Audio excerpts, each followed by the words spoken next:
My name is Eric Hanson. I'm Director of Product Management, and I will give you a rundown today on an exciting new feature called Wasm Extensibility that we're launching in SingleStoreDB as part of the summer 2022 announcement.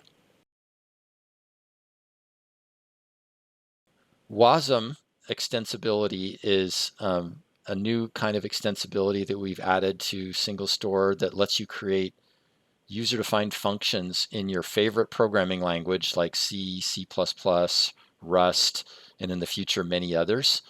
Wasm is short for WebAssembly. Wasm has been built as part of extensions in web browsers, so it's used in the major web browsers like Chrome and and Safari and others. So it's got a very large community behind it. So then there's a lot of excitement behind it, and there's movement afoot to allow support for dozens of different programming languages. And Wasm lets you run code inside of a sandbox, so the code can't access files or process memory or the network or do system calls or anything like that. It's very fast. It compiles to sort of a special kind of assembly language that is interpreted in the Wasm runtime, but it's really fast, and it's near as fast as native C code. It might be a factor of 2, 3, 4 slower in some cases, but it's quite fast. And the extensions run inside the database process the way we've implemented it, and I'll talk a little bit more about that.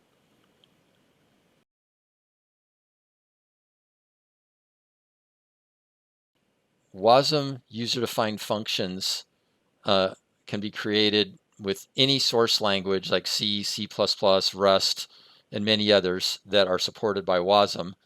So the way it works is you take your source code, you put some, there's a little bit of annotation or pragmas you have to use in the source code, then you build it and you load it into the database in your create function statement, and then you can call it from a SQL select statement or any other SQL DML statement. And when the functions are invoked, they just run inside the DBMS process. The Wasm code, runs really fast, and it's safe. It's sandboxed so that the Wasm code cannot do anything dangerous like read or write files, or read or write from the network, or read or write the memory in the DBMS service process. So it's quite safe the way it's sandboxed. And then those queries can be used to do things like machine learning scoring, like where you say find the top 10 highest scoring records in a single SQL select statement. Very simple compared to having to export the data and do it in an external application, and it can also be a lot faster. I talked about some of the benefits and that it's fast, and you can program extensions in your favorite programming language. It supports several different programming languages. And it's low latency because it runs inside the database process. There's no need to do a cross-process call to execute the code. And some really good use cases for it include machine learning scoring from within SQL. So for example, you might want to find the top 10 highest scoring rows in a big table. You can do that with a very simple SQL statement, and it'll run quite fast. Whereas if you tried to do that yourself, you'd have to export the entire table into an external application and then process it in the application and do your own ranking to find the top 10 in the application. It's pretty painful, a lot of code and a lot of time to move the data back and forth. So it really makes scenarios like that a lot easier. Also, you can use application-specific logic in SQL. Like we're working with a customer who has a use case that they want to try, which is to convert a 4K binary packet containing an application network message from a distributed application to text. They want to convert that 4K packet to text. And that will allow them to do things like pattern matching with a like filter on the text, and just to make it, allow them to export the text in a in a human readable fashion that's easier to understand. for people that want to look at the data. And finally, there may be libraries of high-level language code that have been already written that you might want to use in the database, like to do things like fuzzy text matching.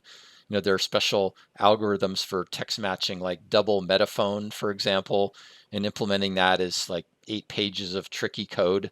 You might already have a C function written to do that, and you could just compile it to Wasm and then import it into the database, and you wouldn't have to try to re-implement it yourself in our MP SQL stored procedure or function language.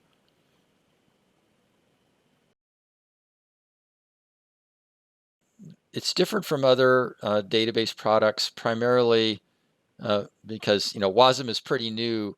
As far as I know, there aren't any general purpose database systems out there except SingleStore that are supporting Wasm-based user-defined functions. What you mostly see in extensibility and other SQL database products is support for a very limited number of languages like C, C++, maybe Java, maybe C#. And they have their own sandboxing.